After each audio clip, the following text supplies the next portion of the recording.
Hi guys, this is a video response and it is my top 10 PlayStation games. This was started, I believe, by Retrogamer, so go and check out him in the description. I'll leave it in the link below. And yeah, he did like a video on his top 10 PlayStation games. Loads of other people have done a VR to this, so I'll leave a link to all those that I can remember down below as well, so do go and check out all those guys. Paul's a top bloke, really great channel, so do check him out. If you've done a VR to this that I've missed, just let me know in the comments and I'll link to that one as well. Now this is quite tough because I've been watching other people's and it's really interesting seeing how different everyone's picks are, and it's kind of a weird one because a lot of people pick things like RPGs, Resident Evil, Final Fantasy, stuff like that, and Tomb Raider, and I wasn't really as much into the single player experience on the original PlayStation. At the time, I think it was about 97 I got my PlayStation, and during that time I was out all the time, I was out drinking with mates, so the only PlayStation games we would really play would be together, you know, local multiplayer games on the sofa. So this list is going to be really heavy on arcadey experiences, so the games that are like kind of good for a quick blast, and also games that are great in multiplayer. Now, I did have Final Fantasy VII, but it didn't really gel with me. I guess I couldn't put the time into it. So my list might be quite different from everybody else's. So I thought I'd mention a couple of honourable mentions. So Fighting Force, I really liked Fighting Force, which is like a 3D beat 'em up, which I haven't played for a while, probably hasn't aged that well, but I really loved that game. Tiger Woods, like, you know, when the first Tiger Woods games, when PGA started calling itself Tiger Woods, I loved those, and it was great with the analog sticks on the PlayStation controller once they got the analog sticks. I just thought that worked really well, and I remember playing that a hell of a lot. And I had a Destruction Derby, great game, which almost made it into the list, but didn't. And was there another honourable mention? I had a no. Oh yeah, Oddworld, like Oddworld Abe's Odyssey, that was really fun. Kind of one of the few sort of single player story games that I did play. So anyway, without further ado, let's get to my top 10. So we're going to start at number 10, and it's kind of a series, and that's Cool Borders. So I realised actually when I was pulling the games out, I don't have the original Cool Borders, and up here I'll let me scoot over actually, because I'm going to put some gameplay clips and stuff up in this corner. But yeah, I've got Cool Borders 2, 3 and 4, and I realised I didn't have the original, and the original is probably the one that I have the most nostalgia for, and it's just a really fun snowboarding game. You know, not much to it, you're just snowboarding, you know, and it was great fun multiplayer, great fun just to play and doing the tricks and everything. And snowboarding games were quite new at the time with Cool Borders, so it was you know, a real exciting thing. And obviously with the PlayStation coming into 3D, coming from stuff like the 16-bit era Amiga Saturn, Amiga and the SNES and Mega Drive, it was a big step up, so to be able to play like 3D snowboarding games was really cool. So I always really loved that series. Number 9 is an arcade conversion, and that is Time Crisis. Time Crisis was great just because you could have the light gun experience at home, and I just thought that was amazing. You know, you can sit there on your TV at home and play the light gun games that we used to play at the arcade, and Time Crisis was huge at the arcade, you know, Time Crisis and House of the Dead and that, and just being able to do it at home was really cool novelty. Number 8 is a game that I had it on a demo disc originally, and I don't remember if that demo disc was from a PlayStation magazine or one of those demo discs that you used to get in the box of the PlayStation. You know, when you bought a PlayStation, sometimes they had demo discs in. And that's PaRappa the Rapper, and it's a rhythm game, if you don't know. And this is single player. It's probably the one single player game on the list, is it? Oh no, it's one of 2. So yeah, it's like a 2D cartoony game, and PaRappa the Rapper is it's a sort of play on words, because I think maybe PaRappa or something means paper in Japanese, and all the characters are really thin 2D like paper, and you play as this dog guy who's like a hip-hop rapper, and there's about 6 levels, And on the demo disc, it was the Master Onion level where he's like kick punch, it's all in the mind. And the premise is he's teaching you kung fu, and you're rapping along with with him. Kick punch, it's all in the mind. If you wanna test me, I'm sure you'll find the things I'll teach ya, sure to beat ya. Nevertheless, you'll get a lesson from teacher. Now kick. And you basically have to press different buttons on the PlayStation controller in time, and you get a score on how well you're rapping in time with the music, basically. And there's a really funny driving lesson level where someone's giving you a driving lesson. I think it's like a cow, a female cow, and she's like, yeah, here we are, just riding in the car. It's just, yeah, it sounds stupid, and the songs are pretty stupid, but they're just so catchy, and it was so much fun.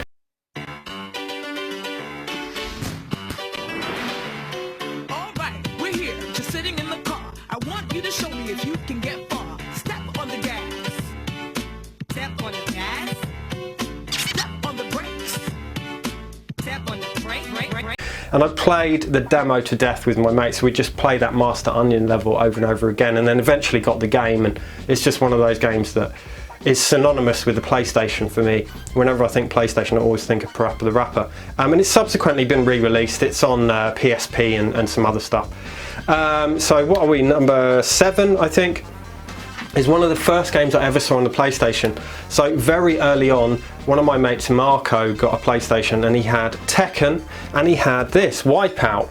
And, you know, if anything explains the jump from the 16-bit era to the PlayStation, it's WipeOut. And not only is it fast and just looks amazing, but the music, because 16-bit era, obviously we were listening to chip tunes, and then you went to the CD based games like the PlayStation, and suddenly you could have CD quality sound, you could have full soundtracks. So it had, you know, a lot of like electronic and dance music and stuff, which was really popular at the time, stuff like Chemical Brothers, which was amazing, and it fits the game perfectly. You know, I'm sure everybody's played WipeOut by now, but it's like a futuristic racer, kind of like you know, F-Zero on steroids, and it's super fast and super futuristic, and that music and the soundtrack just not only fits the theme of the game really well, but it just makes the whole experience like really, really exhilarating. Number 6 is another racing game, and it's probably my favourite racing game on the system, and that is V-Rally. Now, V-Rally, I wish they still made rally games like this, and maybe they do. If anyone knows of any modern ones, let me know. But I played this game multiplayer with my mates so much. And it's really, really fun. Back in the days when split screen, you know, local multiplayer was a thing that games really strived for, whereas nowadays, you know, it's a bit of a rarity. But V-Rally was kind of my first rally game that I ever really played, and you know, just hearing the co-pilot like easy right, easy left, and all that. And then the speech was amazing, and the music and the graphics were great. And it, you know, obviously it looks a little bit dated now, but at the time it was just super gorgeous game. But the main thing is it's really fun. I love my arcade races. I don't like simulation games like Gran Turismo, although I can appreciate Gran Turismo for what it is. It's just not my cup of tea. It's not really my thing. So games like V-Rally were just, you know, pure arcade fun, and yeah, played that to death. Absolutely love it. Number 5 is the other single player only game on the list, and this game was funny kind of how this came about. So one of my best mates, who's still one of my best mates now, he bought a PlayStation bundle off one of our other mates, and this game was just in the bundle, so we didn't know anything about it, never heard about it, and we thought, let's have a go on it. And that's Tenchu, Stealth Assassins. Tenchu since has become a series with several games, but this first game kind of always captures the spirit of the Tenchu series the best for me. And this is a stealth ninja game, and yeah, it's set in like feudal Japan or sometime in the past in Japan, and you play as a ninja called Ricky Maru, and yeah, you basically just, you get missions where you have to assassinate someone. So you you say go into the compound and they've got all these guards and you have to sneak around on rooftops, and you've got like ninja-y accessories like, you know, shuriken and like smoke bombs and stuff like that. And then when you need to get into scraps, you've obviously got a katana, and you can scrap it out sword fighting with people and do stealth kills and all this. But it was really interesting because I was never really into stealth stuff like Metal Gear Solid, never really appealed. But for some reason, because of the ninja setting and the Japanese setting of Tenchu, it really gelled with me, and we just loved the game. And the soundtrack was amazing at the time, and it's still amazing. It's a soundtrack that I still listen to. There's a track called Punish the Wicked Merchant or Punish the Evil Merchant. I've seen it called both, but if you look that up on YouTube, that track is just amazing, and it's super Japanesey, like really sort of traditional Japanese, but with a few modern twists. And that music just made the atmosphere of the game, you know. You're sneaking around rooftops and you're trying to be cunning, and you've got to get to the person you're trying to assassinate and drop in on them and kill them. Really good fun. Number 4. Now, this is without a doubt one of the best local multiplayer games on the PlayStation for me, and one that seems to get somewhat underloved, and that is Hogs of War. And I've watched everybody's you know, top 10 lists, and I'm amazed that this isn't on there. Some people are picking Worms, and basically Hogs of War is like 3D Worms, but for me, when Worms transitioned to 3D, it was never that good. It never captured the magic that the 2D Worms games had, whereas Hogs of War really does that. And my mate Paul had this back in the day, and we'd just sit around and have a smoke and just play this for hours and hours and hours, you know, into the wee hours of the morning. And yeah, it's just basically Worms but with pigs, hence it's called Hogs of War. It's got a really good sense of humour. I'm sure, is it Rick Mail does the voice? Does it say on here? Yeah, using the vocal talents of Rick Mail. So, you know, the sense of humour really comes through, and that's aided by Rick Mail's voiceover, and he's really funny in it.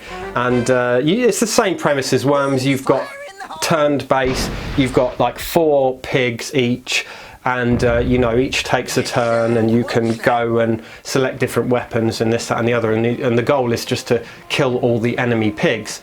But if you haven't played it, go and check it out, because it is like a good version of 3D Worms. It's so much fun.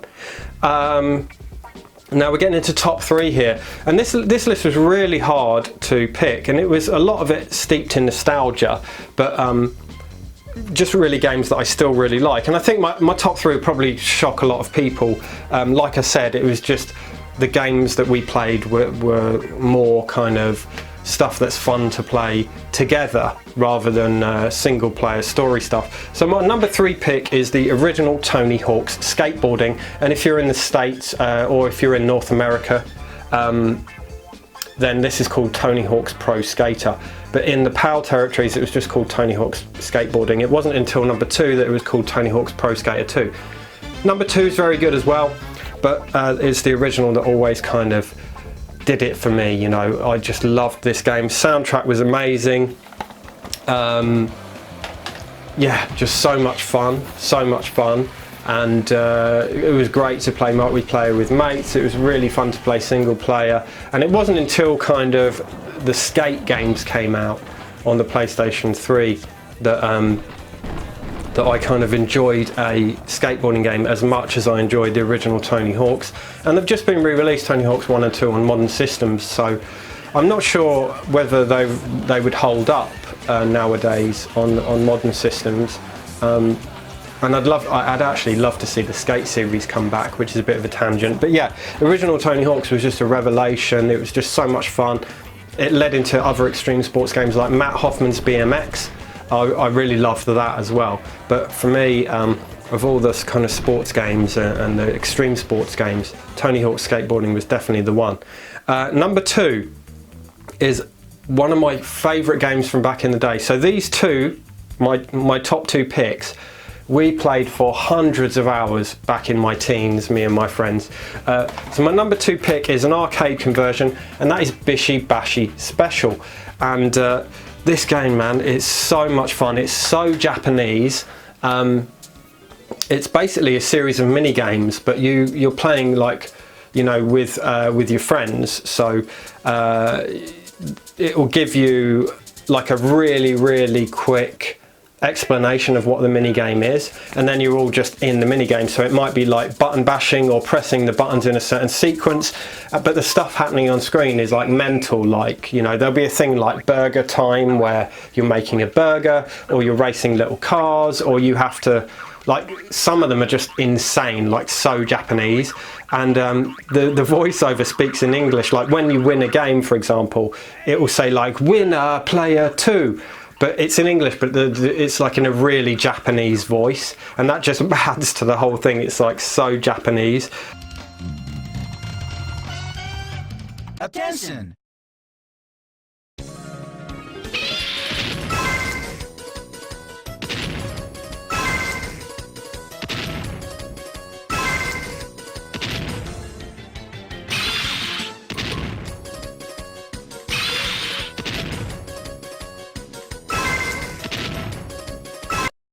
Ready, go!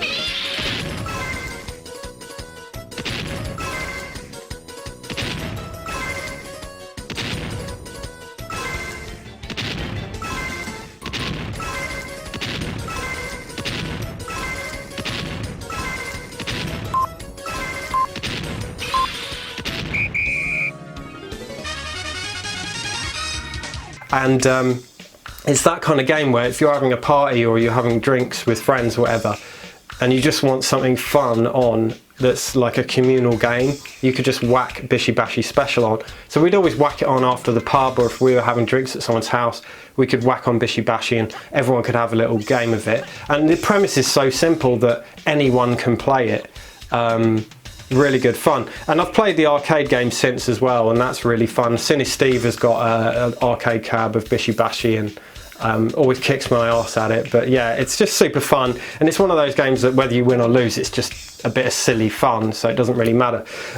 So on to my number one pick, and yeah, this might cause a few heart attacks, and before I show it, I'll explain. I love this game. I still play this game a lot, and it's the PlayStation game I've played the most in my life, and it's also one of the games I've played the most in my life in terms of hours. It possibly could be even number one, because we would play this for days and weeks and months, and me and my friend would play this so much that we'd get blisters on our thumbs from the D-pad, and we'd have to take a week off PlayStation because we'd have such sore thumbs from playing this, because we play it for like 10 hours at a time.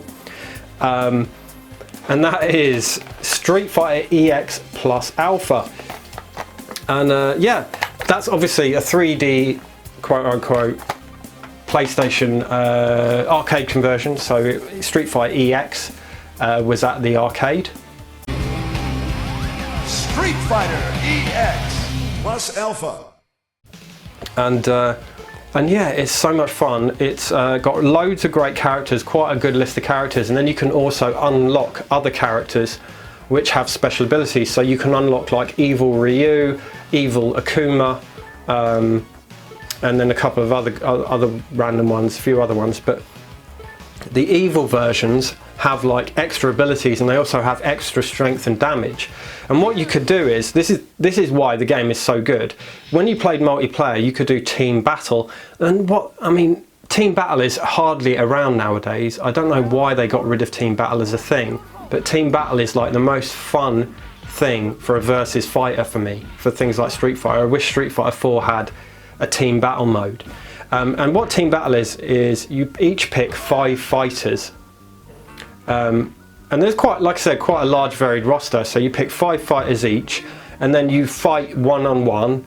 And once one of your guys, like let's say you've got Ryu and you take on Ken and you beat Ken, then that person's next player, like, you know, Sakura, comes on, and you could, if you win 5-0, then you would only play with Ryu every game. So yeah, you only go to the next character you chose once your first character gets beaten. And the health resets every game, so it's a brand new match with like the same reset health. You know, your health doesn't carry over. At least I don't think it does, or if it does carry over, it like restores a bit. But the fun thing with the extra characters is what you could do is, and me and my mates always used to do this, if you hold one of the shoulder buttons when you're selecting your 5 characters, it blanks out what they are. So there's just a question mark, so you don't know who you're going to get. And because we were all quite good, just to keep it even and fair, we'd keep it random, and we'd also have them hidden. So you didn't know what characters you had until you were actually playing as that character. And what it did was, occasionally, the question mark, which indicated that there, was a mystery character, would have a yellow outline, and that yellow outline meant that it's one of the super characters. So if you got someone like Super Garuda, he would just kick the arse of every character. You'd get a yellow outline, and you'd be like, oh my god, I hope it's like Super Garuma or Super Akuma, and not someone naff like Super M Bison. Like the extra souped up version of M Bison was a bit shit for us because we weren't really into playing as the chargy characters like M Bison. But I hope that makes sense. But it's just super fun. Like the music, the way the EX moves and the super moves worked, really I loved, because you got 3 bars which let you do a super move, and you could chain them together with some characters. So you could chain all 3 super attacks together, which would just rinse someone in one move, basically in one combo.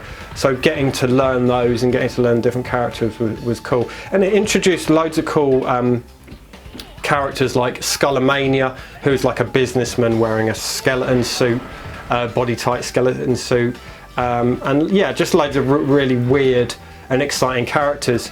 And yeah, the Street Fighter EX series hasn't been around for ages, but there was a game released on PlayStation 4, which I have, and I think it was released in Japan. I had to import it, and it's called Fighting EX Layer.